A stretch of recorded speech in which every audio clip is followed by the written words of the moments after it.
Felipe Melo convidou Ibrahimovic para virar reforço do Palmeiras e no vídeo de hoje do canal do Nicola te conto como a diretoria Alviverde vê essa possibilidade. Quero te falar também sobre Marcinho, lateral direito, que pertence ao Botafogo e tem sido oferecido para vários clubes brasileiros, entre eles o Corinthians. Tem notícias sobre o Vasco da Gama, que deve reutilizar 2 jogadores que pertencem ao elenco, mas não eram aproveitados. E para fechar, informação do Bahia, que está acabando com o seu time sub-23.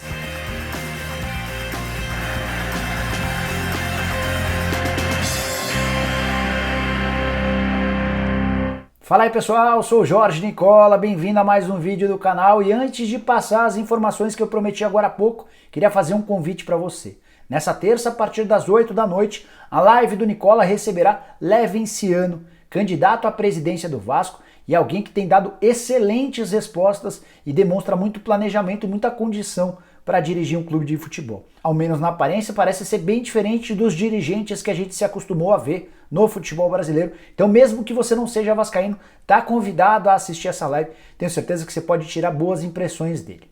Para começar o vídeo eu quero falar sobre o Bahia e sobre um projeto que era muito bacana da criação de um time sub-23, mas que vai deixar de existir por conta da pandemia do coronavírus. Antes de gravar o vídeo eu mandei mensagem para o Guilherme Belintani, que é o presidente do Bahia. Ele confirmou que esse time sub-23 não existirá mais assim que as competições voltarem. Tudo por causa da crise financeira que está batendo a porta dos clubes brasileiros. A estimativa de perda de receitas do Bahia é de 60 milhões de reais. Te contei nesse vídeo que eu fiz aqui sobre como os clubes brasileiros imaginam, quanto eles imaginam que vão perder por conta da pandemia do coronavírus. Mas voltando ao caso do time sub-23, o Guilherme Belintani falou da seguinte maneira sobre o fim desse time. Abre aspas, não haverá calendário para o time em 2020 e o custo é alto para não ter competição, fecha aspas. Consegui apurar que o Bahia gasta 300 mil reais por mês com a manutenção desse time sub-23, comandado pelo Dado Cavalcante. Se você multiplicar os 300 mil vezes 13, os 12 meses, mais o 13º, a gente está falando de algo na casa dos 4 milhões de reais, e é por conta disso que o Bahia vai desistir de ter esse elenco. Bom, o time do Bahia sub-23 fazia um bom campeonato baiano, era líder da competição com 15 pontos conquistados depois de 7 rodadas, 4 vitórias, 3 empates, nenhuma derrota. O time do Roger Machado, formado pelo elenco principal do Bahia, se concentrava na Copa do Brasil e na Copa do Nordeste. Roger chegou a ser bastante contestado pelo próprio torcedor do Bahia depois de uma eliminação na Copa do Brasil. Restou a Copa do Nordeste para o time principal, que vai também passar a jogar o Campeonato Baiano daqui para frente. Por isso o time sub-23 perdeu espaço e vai deixar de existir. Vou falar agora sobre o Vasco e responder a vários torcedores cruzmaltinos que têm perguntado sobre a possibilidade de reforços na volta às competições. A ideia do Vasco é não gastar mais dinheiro. Até por isso, 2 atletas que já fazem parte do elenco, mas não são aproveitados há bastante tempo, têm sido tratados como possíveis reforços para a retomada das competições. O zagueiro Breno, 30 anos de idade, e o meia Bruno César, 31 anos de idade. Os caras já faziam parte do elenco do Vasco e por motivos diferentes não vinham sendo aproveitados. Quero começar te contando a história do Bruno César, que não joga desde a temporada passada. A última vez que ele esteve em campo foi em 28 de novembro, ainda pelo Campeonato Brasileiro. Ele havia sido contratado depois de uma passagem pelo futebol português e na temporada passada jogou 30 vezes pelo Vasco, tendo marcado 4 gols. Porém, muitos quilos acima do peso ideal, ele acabou perdendo espaço no time para esse ano e ainda nem entrou em campo em 2020. A diretoria, composta pelo Antônio Lopes e também pelo novo técnico Ramon Menezes, entenderam que o Bruno César pode ser útil no meio-campo, até porque o Vasco precisa de meias, precisa de caras que articulem o jogo. Vai rolar uma reunião nos próximos dias e se o Bruno César aceitar uma redução do salário e a prorrogação do contrato que termina em dezembro, para até o fim do Campeonato Carioca do ano que vem, ele será reintegrado, passará a ganhar menos e será provavelmente utilizado assim que as competições voltarem. Bruno César ganha algo na casa dos 300 mil reais por mês e ainda há bônus nesse contrato que prevê a possibilidade de esse salário ou desses vencimentos chegarem até 380 mil reais mensais. Nesse novo vínculo, caso ele aceite, vai ter um salário bem menor, mas dentro da realidade do Vasco da Gama. Uma coisa que pode atrapalhar essas negociações são dívidas que o Vasco tem com o próprio Bruno César, ele não recebe desde a temporada passada. Sobre o Breno, zagueiro de 30 anos de idade, não entra em campo desde 2018. A última partida do Breno foi em agosto de 2018, numa partida contra a LDU. Na temporada passada ele chegou a ser relacionado para 4 partidas, mas ficou as 4 no banco de reservas. Alguém que sofre demais com problemas no joelho e ele acaba de se recuperar de mais um processo cirúrgico. Não fosse a pandemia, provavelmente ele já teria até estreado nessa temporada. Agora, com um pouco mais de tempo, é natural que ele volte ainda melhor. E aí tem um detalhe importante sobre o Breno, que mostra o quanto ele está com vontade de voltar a jogar. Ele comprou recentemente equipamentos para ter em sua casa, que vão ajudar e que já tem ajudado ele nessa melhora, nessa evolução da condição física. Alguém que está muito disposto a virar titular, alguém que está muito disposto a voltar a ocupar um papel de destaque no time do Vasco da Gama. Quero falar agora sobre o lateral direito Marcinho, que pertence ao Botafogo e chegou a ser convocado recentemente para a seleção brasileira. O contrato do Marcinho, de 23 anos de idade, termina em dezembro e dá para cravar que ele não ficará no Botafogo para a próxima temporada. Isso porque ele já disse aos dirigentes do Botafogo que não quer renovar esse contrato e tem sido oferecido para vários outros clubes também do futebol brasileiro. Numa live ao jornalista Vene Casagrande, nessa segunda-feira, o Carlos Augusto Montenegro, talvez o principal dirigente do Botafogo nesse momento, confirmou que já sabe que o Marcinho não quer ficar no Botafogo. Ele disse mais, disse ter a informação de que o Marcinho já conversa com o Corinthians.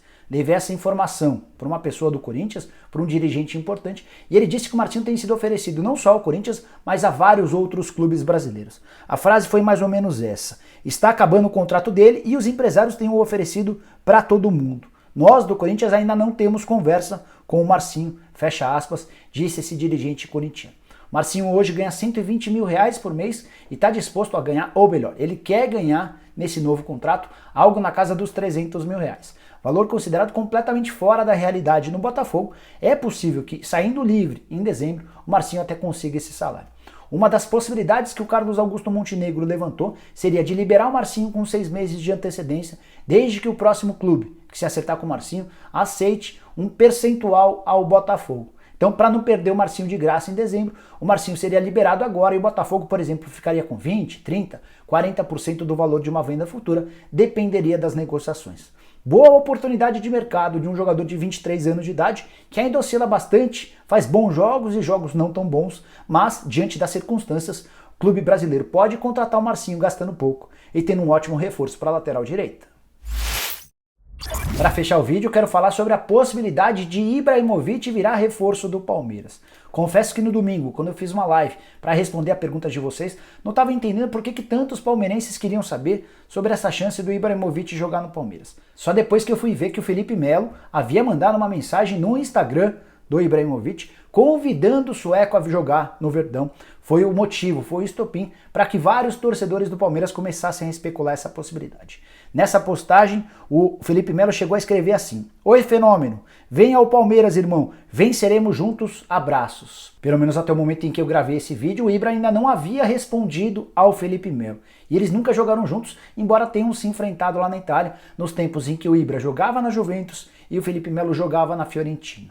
Ao que consta, essa mensagem do Felipe Melo foi absolutamente aleatória, até porque eu fui levar essa pergunta para 2 dirigentes do Palmeiras, um mais ligado à parte financeira e outro ao departamento de futebol, para saber se o Palmeiras de fato monitorava o Ibrahimovic, se tinha intenção de contratá-lo, e os 2 garantiram que não há a menor possibilidade de o Palmeiras pensar hoje na contratação do Ibra, mesmo levando em consideração que o contrato do Ibra com o Milan termina no meio desse ano, ou seja, no fim da temporada europeia. É bem verdade que há uma cláusula de prorrogação, então basta ao Milan que queira renovar e esse contrato é prorrogado por mais um ano. Ele assinou em janeiro, depois de passar um bom tempo na Major League Soccer, no futebol americano, e nas 10 partidas que disputou com o Milan, todas como titular absoluto, chegou a marcar 4 gols, um deles contra a rival Inter de Milão. O que faz com que o Ibrahimovic seja completamente fora da realidade do Palmeiras? Primeiro o fato dele estar jogando na Europa, depois a questão financeira. O Palmeiras não nada em dinheiro hoje, o Palmeiras está bem preocupado com os efeitos da pandemia. E mais, o Ibrahimovic assinou um contrato com o Milan por 6 meses de 3,5 milhões de euros. Esse valor, inclusive, pode ser melhorado com alguns bônus. Esses 3,5 milhões de euros hoje equivalem a 21 milhões e 400 mil reais. Vale lembrar que o real está bem desvalorizado na comparação com a moeda europeia. E esses 21 milhões e 400 mil divididos por 6 equivalem a 3,5 milhões de reais. Algo completamente fora da realidade do Palmeiras Hoje o jogador mais bem pago do Palmeiras é o Dudu, que ganha 1.200.000. Então, se o Palmeiras fosse atrás do Ibra e conseguisse convencê-lo a trocar o Milan pelo Palmeiras, ainda que mantivesse esse salário, o Palmeiras estaria gastando 3 vezes mais do que paga para o seu principal jogador, para o Dudu. O torcedor palmeirense pode descartar por completo a possibilidade do Ibrahimovic, ainda que ele fique livre na metade da temporada ou na metade do ano. Certamente ele vai buscar um clube que não seja no futebol brasileiro, atacante de 38 anos de idade, que faria muito bem para qualquer time brasileiro, mas infelizmente não é para o nosso bico. Bom, pessoal, eram essas as informações que eu queria dividir com vocês nessa terça-feira. Espero que tenham curtido o vídeo e deixem um like por aqui. Quem ainda não se inscreveu no canal do Nicola, pô, não acredito. Tão fácil, só apertar esse botãozinho vermelho de inscreva-se, aproveita e aperta o sininho, porque toda vez que você aperta o sininho, você passa a ser notificado quando eu fizer vídeos novos ou lives. E por falar em live, nessa terça, a partir das 8 da noite, Levenciano, candidato à presidência do Vasco, é o convidado. Tenho certeza que quem participar vai gostar bastante do que ele tem para falar. Beleza? A gente se vê de noite. Tchau, tchau!